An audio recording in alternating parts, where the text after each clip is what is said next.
Bien, bonjour, c'est Macab des Barons de la Gazette d'Orne Château, et on a Rennes à Château, et on est avec un invité mystère qui s'appelle Jean Orsa. Alors on le présente ici. Voici son livre Redibo et si l'âme était immortelle, avec une préface de Christian Doumergue, et donc Grain de Rose édition. Voilà, et donc Christian dit d'ailleurs ce n'est donc pas un simple roman que le lecteur tient entre ses mains, dans ses mains, c'est autre chose. Alors Jean Orsa, qui es-tu et raconte-nous un peu la genèse de ce livre sur l'âme.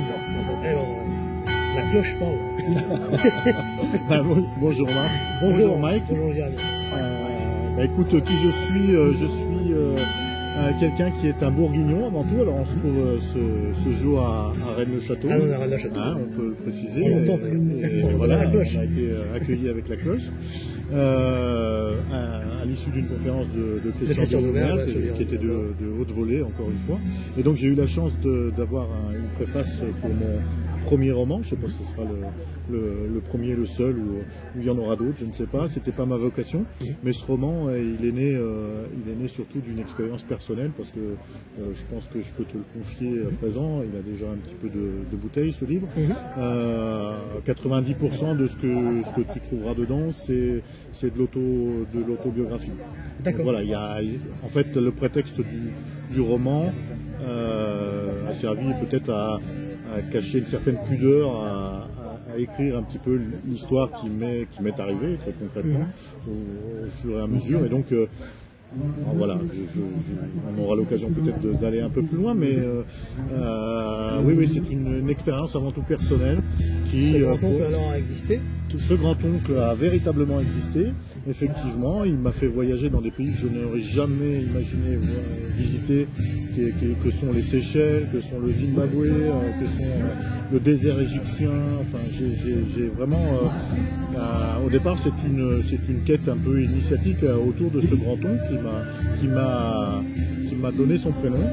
Et ben voilà, c'est d'en savoir plus, et en fait c'est un appel à inconscience, quelque chose auquel j'ai répondu sans même le savoir au départ, parce que j'étais pas voué à vraiment avoir. Mais il y avait un appel qui était puissant, il y avait quelque chose et quand tout ça a commencé, j'ai découvert une certaine fluidité. On entend encore les cloches à chaque fois. Hein. Donc cette fluidité m'a dit. Il y a quand même quelque chose qui est étonnant, il faut que tu poursuives. Donc ça a commencé quand j'ai fait mon service militaire. Il y a plein de synchronicités qui m'ont fait comprendre qu'il y avait un lien particulier avec ce canton. D'accord. Et alors pourquoi Redibo? Alors Redibo, le lecteur le découvrira à la fin. C'est vraiment un petit peu l'axe du roman. Dans le haut, il y a Redibo, c'est un mot latin, je peux simplement dire ça. Oui, bien sûr. Et que voilà, il a une certaine résonance qui va conduire le lecteur, qui va faire que. Parce que c'est un exercice quand même de raconter une expérience personnelle, intime, etc., et qui puisse s'articuler comme un roman. Et en fait, j'ai pas fait grand-chose pour que ça s'articule comme un roman, mais c'est compliqué quand même à mettre en œuvre. C'est-à-dire que je voulais quand même mettre. En fait, cette œuvre, c'est aussi une façon de transmettre à mes propres enfants l'histoire qui est la mienne, qui a été la mienne. Et donc, voilà, mais je voulais aussi le rendre accessible à d'autres personnes et que ce soit pas vraiment un truc qui reste trop confidentiel.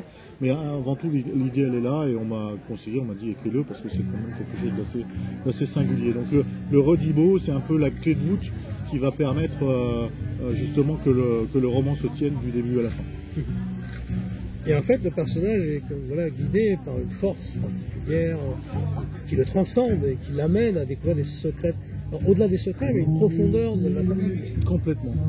Et en fait, cette transcendance-là, c'est celle qui, c'est le premier pas vers un parcours plus personnel, plus initiatique, et qui va me permettre de comprendre que, voilà, j'engage que moi, mais c'est vraiment là où j'en suis aujourd'hui, c'est que nous sommes bien plus que ce que nous pourrions nous comparer à notre simple personnalité physique, à notre corporalité, etc. Mais il y a quelque chose dans l'homme qui est tellement supérieur et qui nous amène à faire des découvertes sur notre composition, notre chemin, notre parcours, etc. Et il ne peut pas y avoir que du hasard. Il y a vraiment, et Redibo en est un exemple, je pense, assez frappant. Quand les portes s'ouvrent, quand vous vous trouvez au Zimbabwe, qui est une ancienne colonie britannique dans lequel il y a un livre qui tombe dans une bibliothèque poussiéreuse qui vous tombe entre les mains et que vous avez le nom de votre aïeul qui apparaît. Vous dites qu'il y a des forces qui sont en train de vous aider pour vous permettre de cheminer et d'aller un peu plus loin. Donc ça c'est vraiment, et même, vous voyez, c'est le premier pas vers mon parcours de transcendance personnelle. Oui, c'est ce que j'allais te dire, je pense que le fait de découvrir certaines choses dans ta famille a aussi mis en exergue le fait de découvrir d'autres secrets aussi. D'ailleurs, d'autres familles, peut-être d'autres familles. Tout à fait. Ouais, c'est exactement ça, Max. Tu as raison, c'est-à-dire que j'ai pensé que ça pouvait être aussi, à un moment donné, je pense qu'on ne sait jamais aussi bien où on va que si on sait d'où on vient. Donc à partir de ce moment-là, j'invite ceux que ça va intéresser de mener, des fois, on parle de psychogénéalogie, de blocage dans les familles, de choses qui reviennent et qu'on ne comprend pas.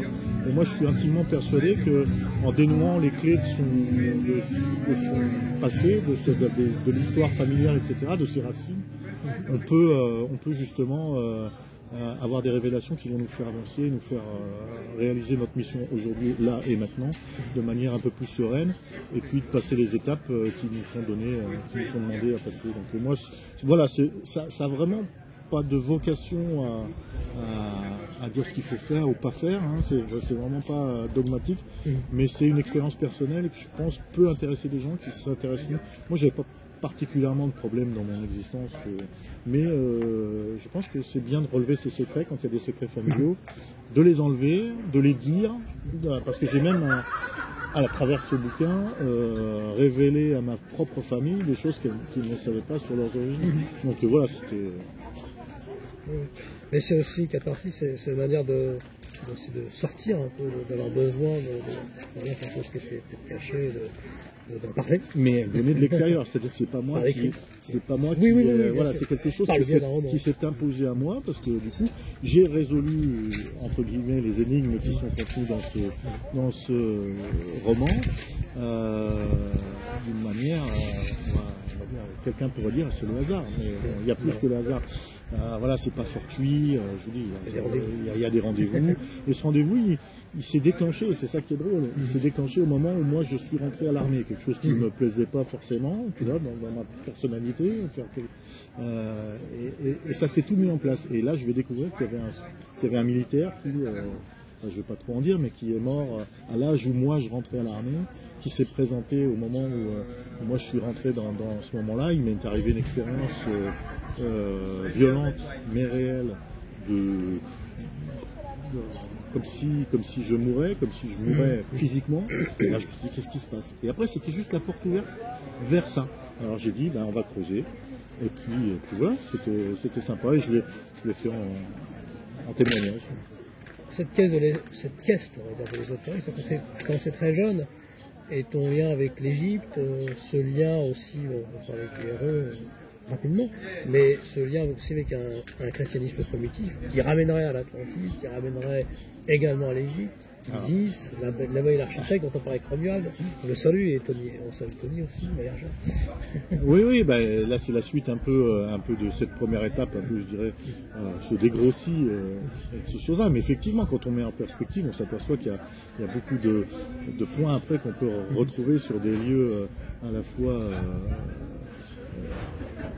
qui correspondent encore aujourd'hui à ma réalité, parce que je suis un bourguignon, donc je te le disais tout à l'heure, La Bourgogne a plein de secrets. Encore à découvrir. Le Saint-Empire romain germanique, il voulait l'avoir même après d'autres. Ça c'est sûr, c'est sûr, avec la toile d'or, il voulait récupérer la Bourgogne. Ça c'est sûr.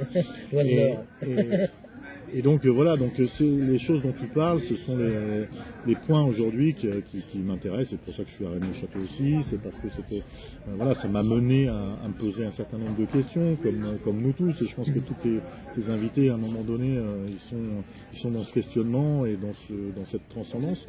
Donc je pense qu'effectivement, le Hiéron devrait jouer un rôle important, on l'espère, dans les années qui viennent. Et justement, tu avais contacté mon grand-père Viture, on en parlait avec Romuald aussi par rapport à tout cela. Alors Guy, moi j'ai rencontré Guy, et comment dirais-je, c'est un coup de foudre spirituel, parce que je pense que c'est un des derniers des Mohicans de toute alias une époque, Michel Darcos. alias Michel Darcos, mais quel bonheur d'avoir pu le rencontrer, d'avoir échangé avec lui sur son parcours, mais aussi il est dans une certaine transmission aujourd'hui. Et franchement, ces rencontres-là, tout à l'heure j'étais avec Jean-Pierre Montez. Ah oui, Jean-Pierre. Extraordinaire, extraordinaire personnage. Voilà, il y a cette volonté, on sent ce mouvement de transmission qui est en train de se passer entre des générations de cherchants, on va dire.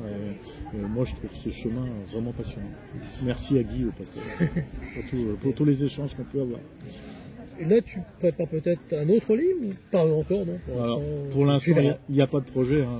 On va déjà, les lecteurs, se faire une idée de ce qu'ils vont penser de Rodibo. Et puis après, moi c'était pas une fin en soi. Je vais continuer mon parcours. Et puis si d'autres livres viennent, voilà, en tout cas, c'est dans cette dimension de partage que j'envisage les choses. On parlait tout à l'heure avec Christian de pistes à creuser pour notamment le Hiéron sur les archives à rechercher. Moi, je suis intimement convaincu qu'il faut qu'on se donne tous la main et qu'on aille les uns et les autres travailler ensemble pour pouvoir ramener une certaine sagesse dans un monde qui en a bien besoin.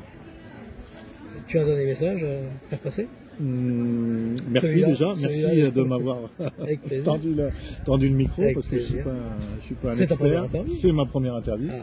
Et voilà. Et puis je souhaite que effectivement la Reine Le Château soit au départ de plein de choses, que ta chaîne et que grandisse et nous permette, et c'est ce que tu fais, et je dois vraiment en profiter pour te remercier, de faire rencontrer les gens et de faire aussi et faire en sorte que les gens ne travaillent pas les uns à côté des autres, mais les uns avec les autres, et qu'on n'ait pas ces querelles de clochers qui peuvent parasiter un peu notre monde. Merci. Et si l'homme était immortel, eh bien, vous le découvrirez avec Jeanne Orsan, Redibo, voilà, Grain de Rose édition, avec une préface de Christian Douer. Merci à vous.